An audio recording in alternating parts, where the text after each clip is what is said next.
Hey gang, just waiting on some carburetor parts in order to rebuild those and put them back in. So I just thought I'd go over the bike, show you some modifications I've made and some maintenance things I'm going to do while I wait. So one of the things I did is I got the factory style crash bar or engine guard or whatever you want to call it, and one of the reasons I wanted to get this was in order to put some highway pegs, have somewhere to mount those easily. So I got some nice highway pegs there. It'll make long trips a little nicer. And then the other reason I wanted to get it is if I ever drop the bike on this side, it stops the shift lever from pushing into the motor and busting off a clip in there. It's kind of a common thing that happens with these, so that was another reason to get that. I guess, yeah, I'll show you I tried putting an LED bulb in the stock housing, but it never seemed to shine right. Never got the right pattern, and I think that's pretty common. So I just got a DOT light that fit this housing. I had to modify it a bit. Probably can't see it, but I had to cut the back out a bit in order to make it all fit, but I'm pretty happy with it. The only thing that I don't like is it kind of tends to ride up, so I need to kind of figure out how to hold its position, because these don't seem to hold it snug enough right now. One of the other things I added was heated grips.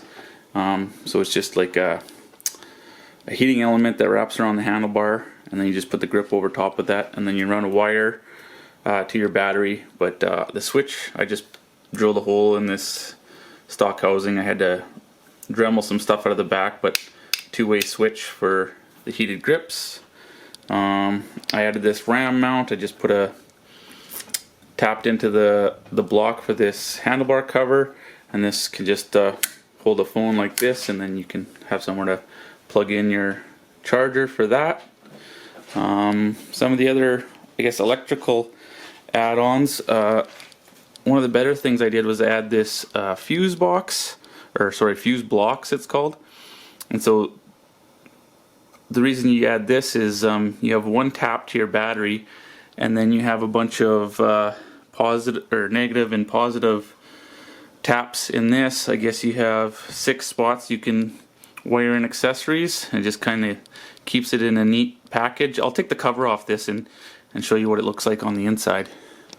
So this is what the underneath the cover of that fuse block looks like. So you just add your necessary fuses, and then there's 2 positions, so you can either have it so it has power when the key is on, or you can have it so the power is always on depending on which position you put your fuse. So that's a pretty slick option.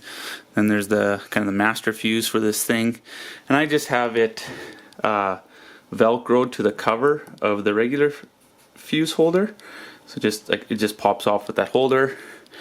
It just seemed like a convenient. It's not the most secure, but it seems to have held up for a couple years now anyways.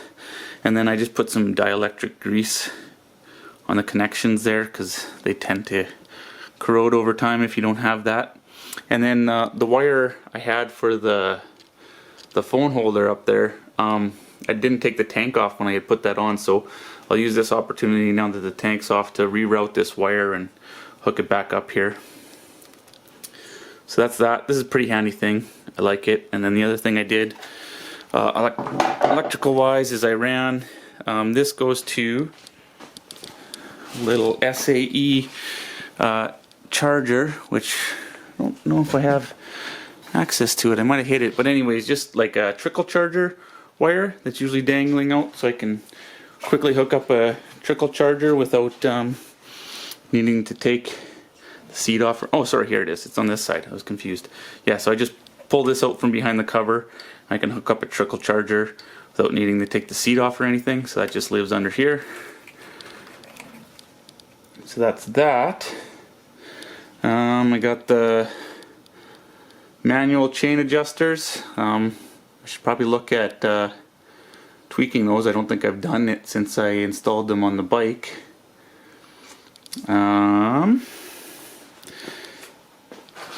This is show you this. This is our a rack that I made myself. It's just a piece of round bar with a couple pieces of flat iron welded on it, and then flat bar back here, and then a couple tabs. But I noticed the bolts for those are loose, so I'm going to take this box off and tighten that up while I have this apart.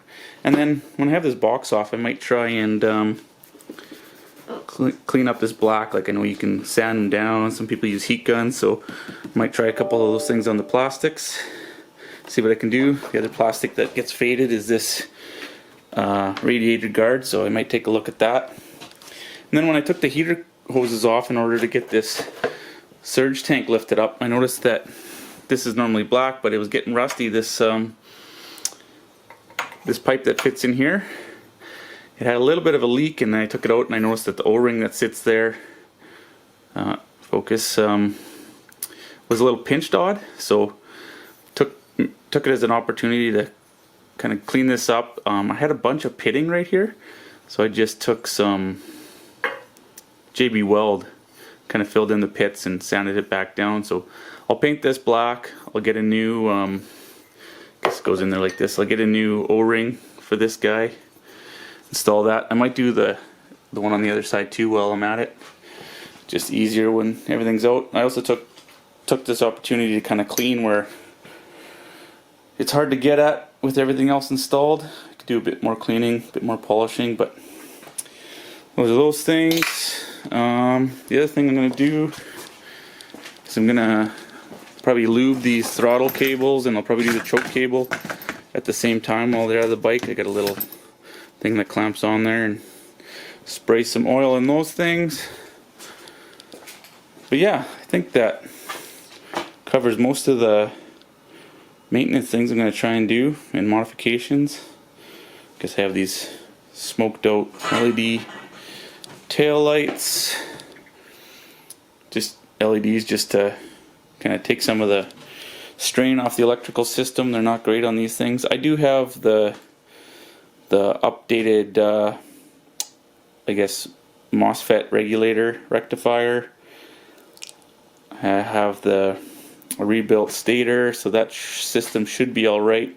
I did notice a little bit of oil leaking out of this rear drive, so I don't know if it's the seal between the drive and the wheel, or whether it was this seam here or somewhere else. So I'll have to keep an eye on that now that I have it cleaned off, and just see where it comes from next season. But I think that's it for now. Thought this might be a good opportunity to do some tests for restoring these plastics. So what I'd like to do is I'd like to tape off the center, do one side with just the heat gun, and then I'd like to try the other side with some Vaseline and heat that up as well. It's not the best test spot because it doesn't get exposed to the sun, but I'll just put some labels up here and cover it with the seat and just see how they last in the future. And then maybe that'll help me decide whether or not I want to do the exposed sides in the same manner or not. So I'm going to try that. Okay, let's try just heat first.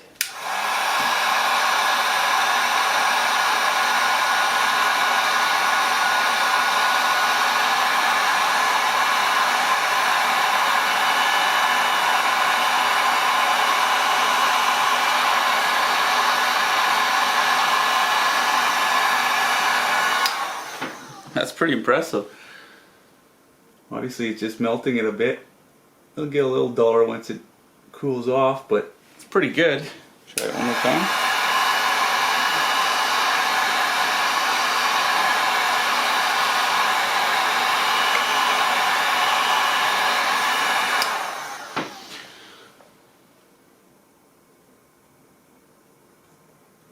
And a little bit of orange peel on the surface maybe. We'll see if that sticks around once it kind of dries out. That looks pretty good. Definitely darker. Okay, let's try with the Vaseline next. Rub a little petroleum jelly on here.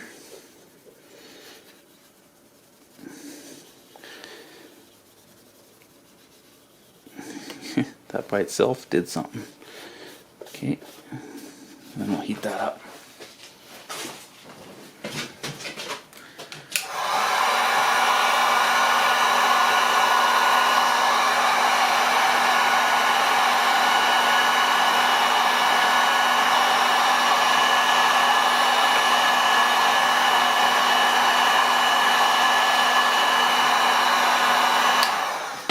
little harder to tell when it's hot enough with that on there, but let that dry in there a bit.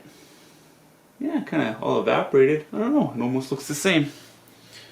Could put a little bit more on, I suppose.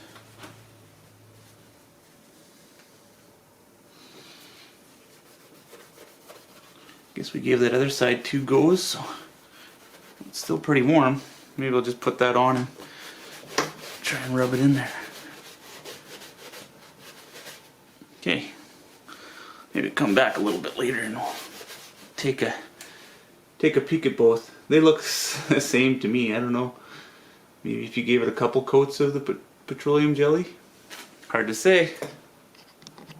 Okay, so adding the heat to the Vaseline one almost made it fade more than just the heat one. So I've just put a layer of Vaseline on here. I imagine that's pretty temporary. So I think what I should do is I'll peel this tape off and then I'll wash this off, and then we can compare the 2 sides. Adding heat to that painter's tape wasn't the best idea, so try and get this gunk off of here. Okay, so I washed that down, let it dry off a bit. I think the heat only side looks darker than the side with the Vaseline, but they're pretty similar. So I think I would try heat first, and then you could always give it a coat of Vaseline or just leave it, I think. So yeah, I might treat these plastics to a bit of a heat treatment. I'll show you how this cable care kit works. So it's this is what it looks like. It's just a can of cable lube, and then this little device, which is just a clamp with a kind of a rubber tube in it that allows it to push the lube through the cable. So I just tape the cable ends together here so we can see both sides at one time. And if I get this tight, turn these guys down, one end has a smaller hole so that just the cable pokes through. I can clamp down around that, and then the other side is meant to fit around the cable housing. I want to get those snug so that the lube only has one way to go. So put this guy in this little rubber hole here, and then when I spray it, hopefully it should come out this other end of the cable. You get a little bit of leaks, but yeah, you can see it coming out. So once it comes out that side, you know that you've got lube all the way through. So just a nice thing to do while the cables are off the bike.